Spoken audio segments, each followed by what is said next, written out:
gave us the honor and the privilege to perform Hajj. And then from Hajj, from there, we flew over to Jordan. So when we reached Amman, Jordan, we went there with the intention of going in to Palestine.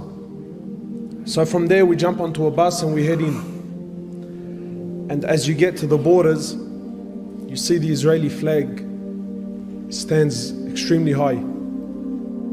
And subhanAllah, automatically, your heart starts to beat. You know, because hearing is not like seeing. So you enter this place and you go through this whirlpool of emotions. Some of it is anger, some of it is fear, some of it is frustration. So you get to the borders, and keep in mind, you're an Australian, you got an Australian passport, and you get there, and wallahi, from as soon as you see them for the first time, it's like something enters the heart. It's like a poison enters the system.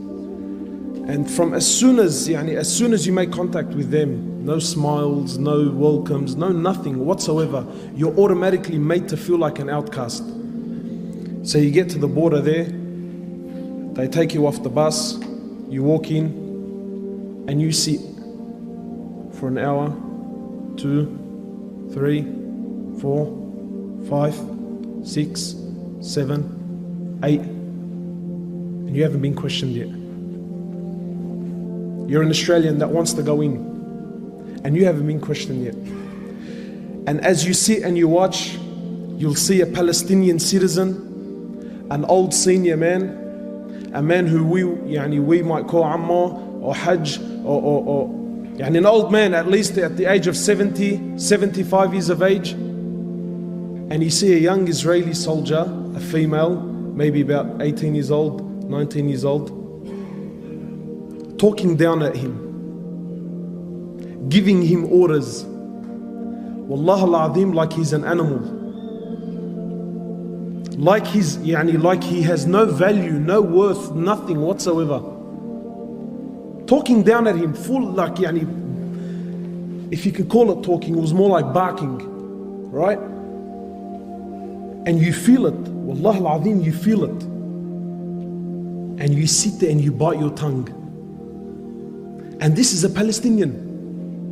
This is an old man who is supposed to be receiving some sort of respect, and he's been spoken down at by a little 18-year-old. Anyway, so you sit there, and then eventually they call your name, and then a young lady, and don't think it's a coincidence that they're ladies. It's not a coincidence that they're ladies. Then a young lady will come over, she calls you out, and then you got to follow her. You walk into the room, you sit down. Who are you? Why are you here?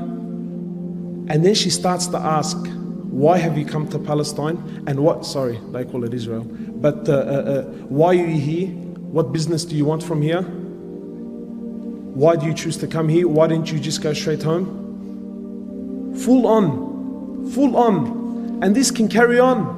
She'll talk to you for about half an hour, then she'll tell you to go back, and then you sit an hour, 2 hours, 3 hours, then she'll come back, she'll call you back out, she'll ask you the same questions again, then she'll send you back, then you sit down for an hour, 2 hours, and then and then someone else will come and call you out, and then they'll also ask you the same questions, then you'll go back, and then you sit for an hour and for 2 hours, until eventually you lose whatever love and whatever desire you had to go in is lost. And then they tell you come in. That's if they tell you come in. And then from as soon as you walk in, you can feel the oppression. You travel on their roads, and for kilometers on end, concrete high walls for kilometers and kilometers and kilometers separating. And then when you reach their suburbs, the concrete walls, they start to have paint and artwork so that it doesn't look as intimidating. And then you get there, and then you want to enter the Quds, the holy mosque, and it's surrounded by Israeli soldiers. So you come to walk in, you got to show your passport, proof of ID, and there's a man there, an Israeli, holding a fully automatic weapon, and I need to justify myself to him to why I need to enter the Masjid of Allah. Anyway, so you walk in, you show your ID, you go in there, and you walk into the Quds. And wallahi, it's like the walls are crying. There's no youth. because they don't allow them. No youth. You walk in and they have a stand, a glass stand with a collection of bombs, grenades, shells, things that have been fired into the masjid over the period of years. You look at the shells made in the USA. Anyway, so you pray your Isha, and maybe now you're thinking, maybe I'll stay and make some dua. No, you can't stay, brother. Why? Because they got to lock up the masjid. 9:30, everyone's got to get out. But who does the final inspection? They do. Do you think they honor the masjid and take their shoes off? They walk in. And while all this is you can absolutely say nothing.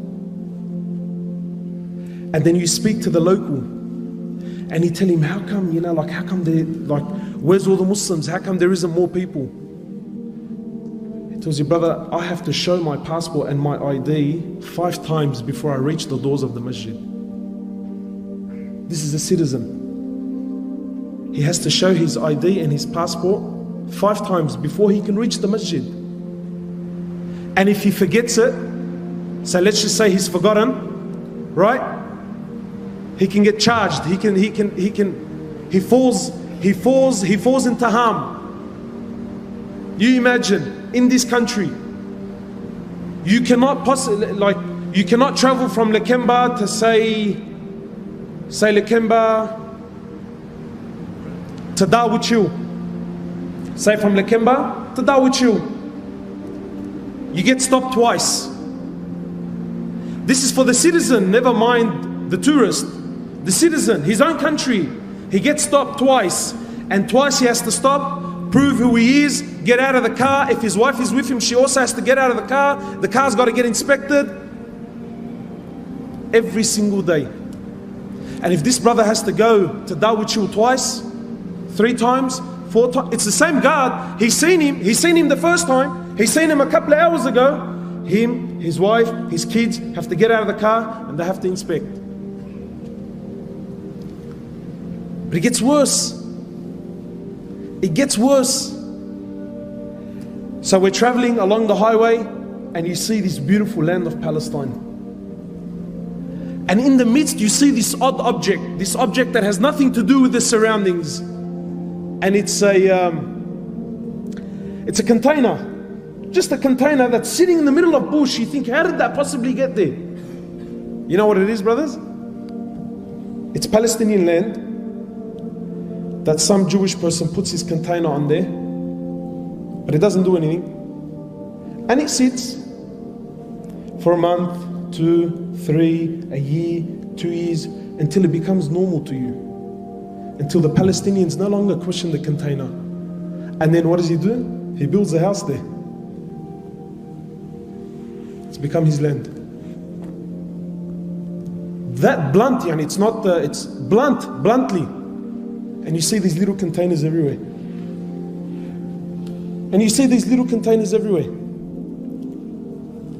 My time is almost up. I'll share just a few things with you. When we went to Masjid al-Khalil, that's where our Prophet Ibrahim alayhi salatu wasalam is buried. This isn't, I'm not trying to put spices here. This is history, you can look it up. Masjid al-Khalil was a masjid that belongs to the Muslims.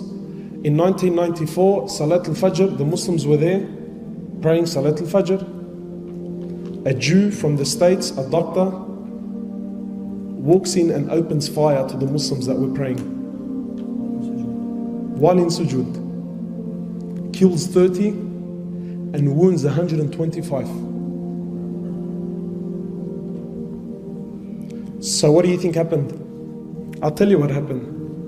They closed off the mosque. They made an investigation. You know what the result of the investigation was? They turned half of it into a synagogue.